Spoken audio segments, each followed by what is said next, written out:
Bonjour, bienvenue dans cette nouvelle vidéo dans laquelle on va essayer de démontrer cette propriété.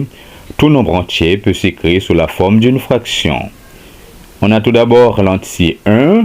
1 peut s'écrire sous la forme d'une fraction 1 sur 1 avec 1 au numérateur et 1 au dénominateur. On va travailler avec la fraction 1 sur 1.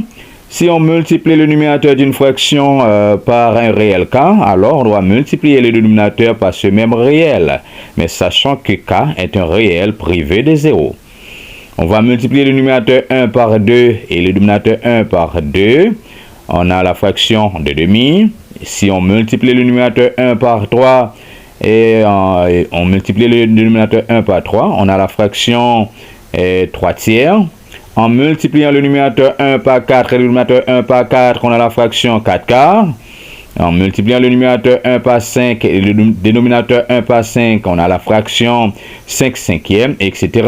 Donc, on peut dire 1 égale à 2 demi, 1 égale à 3 tiers, 1 égale à 4 quarts, 1 égale à 5 cinquièmes, tout comme on peut dire 1 égale à 6 sixièmes, 1 égale à 7 septièmes, 1 égale à 8 huitièmes, 1 égale à 9 neuvièmes, 1 égale à 10 dixièmes, etc.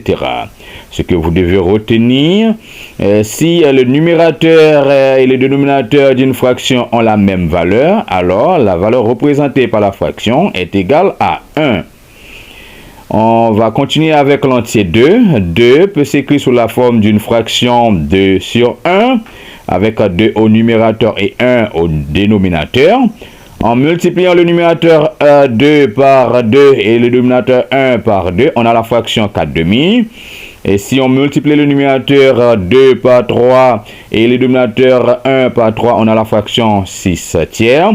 En multipliant le numérateur 2 par 4 et le dénominateur 1 par 4, on a la fraction 8 quarts. En multipliant le numérateur 2 par 5 et le dénominateur 1 par 5, on a la fraction 10 cinquièmes, etc. Donc, on peut dire 2 égale à 4 demi, 2 égale à 6 tiers, 2 égale à 8 quarts, 2 égale à 10 cinquièmes, tout comme on peut dire 2 égale à 12 sixièmes, 2 égale à 14 septièmes, etc. Cette méthode est valable pour quel que soit l'entier, mais sauf 0. À présent, on a la somme d'un entier d'une fraction inférieure à 1. On demande de trouver la fraction qui est cachée derrière. On va travailler avec l'entier 1 plus 3 cinquièmes. On a 5 au dénominateur. On va pouvoir transformer l'entier 1 sous la forme d'une fraction. 1 peut s'écrire sous la forme d'une fraction 5 cinquièmes. Puis on ajoute la fraction 3 cinquièmes. 5 cinquièmes plus 3 cinquièmes sont deux fractions ayant même dénominateur. Pour additionner ces deux fractions, on conserve le dénominateur commun qui est 5.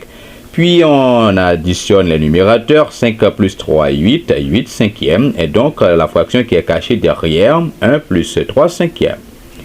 On va continuer avec l'entier 3 plus d'écart. 3 peut s'écrire sous la forme d'une fraction 3 sur 1. Puis on ajoute la fraction d'écart. On va réduire au même dénominateur 4 et le dénominateur commun. Pour cela, on va multiplier le dénominateur de la première fraction par 4 et le numérateur de la première fraction par 4. 3 fois 4, 12. 1 fois 4, 4. 14, alors 12 quarts. Puis on ajoute la fraction d'écart. Ces deux fractions ont le même dénominateur qui est 4. On conserve le dénominateur. Puis on additionne les numérateurs. 12 plus 2, 14. Et donc 14 quarts est la fraction qui est cachée derrière 3 plus d'écart.